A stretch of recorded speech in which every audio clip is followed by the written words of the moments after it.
Olá, vamos gravar um vídeo comentando alguns detalhes importantes da carta em Éfeso, no capítulo 2 de Apocalipse. Evidentemente que um dos pontos mais importantes do projeto de Deus de salvar o homem, do plano da salvação, tem a ver com o juízo. Alguns imaginam que o salvo ele não passe por um juízo, né?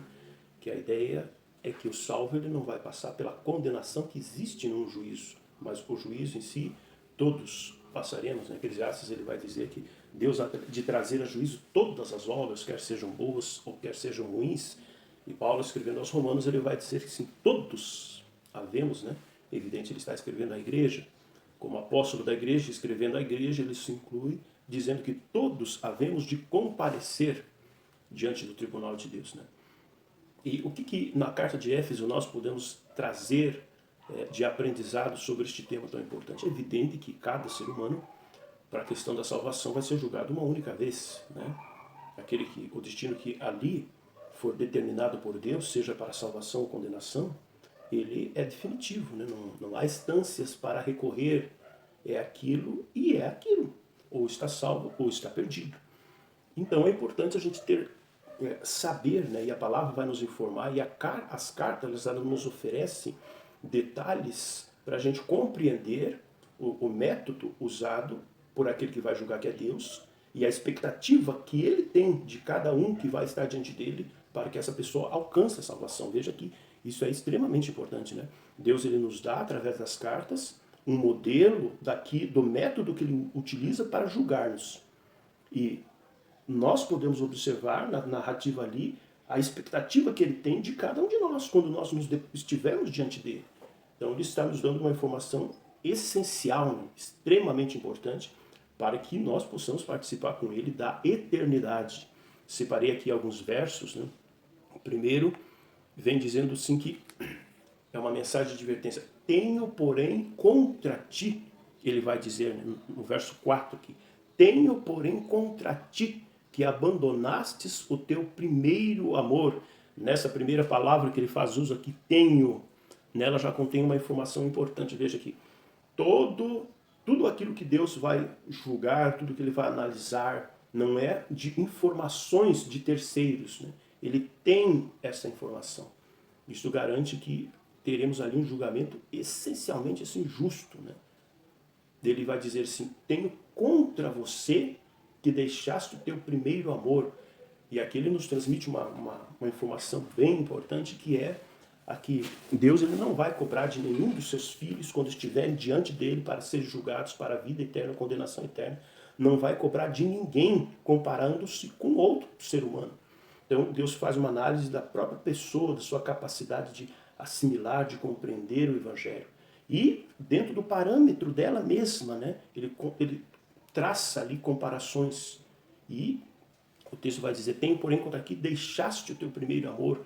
Ele transmite assim, a ideia de que nós somos o nosso próprio parâmetro para que ele nos analise. Transmite a ideia de que ele não vai cobrar de nós nada além daquilo que eu consiga conceder a ele. Então Deus não cobra de mim nada além daquilo que eu consiga ser. Mas aqui também a mesma frase ela vem com uma advertência. Se Deus não cobra nada além, ele não aceita nada a quem. Porque perceba, esta é a repreensão que está sendo trazida aqui. Alguém que num determinado momento da vida conseguiu desenvolver um relacionamento com Deus e agora estava aquém disso. E Deus estava cobrando por isso.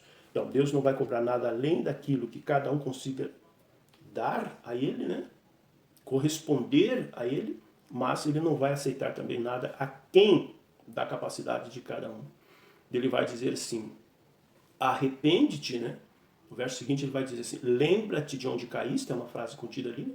Lembra-te de onde caístes, arrepende-te e pratica as primeiras obras. Veja que palavra importante, lembra-te. Novamente, ele traz a ideia de que Deus não está cobrando a pessoa por um conhecimento que ela nunca teve. Ele não está cobrando uma compreensão que a pessoa não teve capacidade, por alguma razão, de assimilar aquilo ali, né? Ele está nos advertindo que existe sim uma informação dentro de nós, nós sabemos o que deveria ser feito e ele está trazendo tudo isso que tem dentro de nós de informação com esta palavra, lembra-te. Daí ele vai adiante dizendo assim, lembra-te de onde caístes. Perceba que ele está reconhecimento uma queda da pessoa, quando a pessoa ele conseguiu desenvolver um determinado relacionamento com Deus, só que agora ele está quem? Perceba que o texto não vai identificar que ele esteja praticando alguma coisa que seja contrário à vontade de Deus. Mas as obras positivas, né, que ele vai chamar atenção no final de Mateus também, né? Tive fome, não me deste de comer, tive enfermo, tive nu, estive preso. Então, a ausência desse tipo de ação que está levando aqui à condenação. E ele faz o convite, lembra-te, arrepende-te. O arrependimento é uma ideia de mudança, né? E aqui é uma mudança para voltar a praticar ações já feitas em algum momento da vida. Pratica as primeiras obras. Há sim uma discussão, sempre, né? Se há uma necessidade de obras para a nossa salvação. Aqui o texto vem dizendo nitidamente, né? Pratique obras. Pratique. É evidente que não é a prática das obras que vão nos salvar. Né? A prática das obras não salvam ninguém, mas a prática das obras vão evidenciar uma pessoa salva. Evidenciam que a pessoa está salva. Né? E depois ele vai terminar este texto com uma promessa que é padrão ali nas cartas, né? Ao vencedor. O que é prometido ao vencedor? Ele diz assim, dar-te-ei que se alimente da árvore da vida que se encontra no paraíso de Deus. Essa referência, né? Nitidamente, você vai pensar em quê quando você ouve isso? Ah, eu vou pensar na arca, no dilúvio. Não. Vou pensar em Sansão. Não. Todos, quando fazem esta leitura, vão pensar no início. Então Deus está levando a nossa mente ao início. Lá no início da criação, né, quando Deus coloca diante de Adão e Eva uma responsabilidade, uma ordem, né, um mandamento, né, não como uma determinada árvore, ele vai identificar eles, né, vai trazer todo um conjunto de explicação e traz a eles uma proibição, não façam isso, não desobedeçam a Deus. Então veja, aqui quando ele pega a nossa mente e leva ao início, ele está trazendo a informação deste evangelho que é eterno, que não existe processos de mudanças. As dificuldades que fizeram com que Adão e Eva se afastassem da árvore da vida, né? Fazendo com que mais tarde eles viessem a morrer, foram, digamos assim, solucionadas por Jesus. Ele nos concede esta salvação e esta oportunidade de termos a nossa eternidade em nossas mãos. Né? Alguns podem responsabilizar os primeiros pais pelo pecado que nos trouxe a este mundo de sofrimento, né? Mas para definir, para decidir se você vai ou não participar da vida eterna, agora está em suas mãos. Né? Está em minhas mãos. Este texto, esta promessa, está trazendo esta informação. Adão e Eva foram proibidos. Foram proibidos de participar da árvore da vida, por consequência, veio a morte. Né? A morte veio a eles. Mas aqui a promessa é que este processo pode ser revertido dependendo de quem? Agora dependendo de cada um de nós. A minha eternidade depende de mim, a sua depende de você.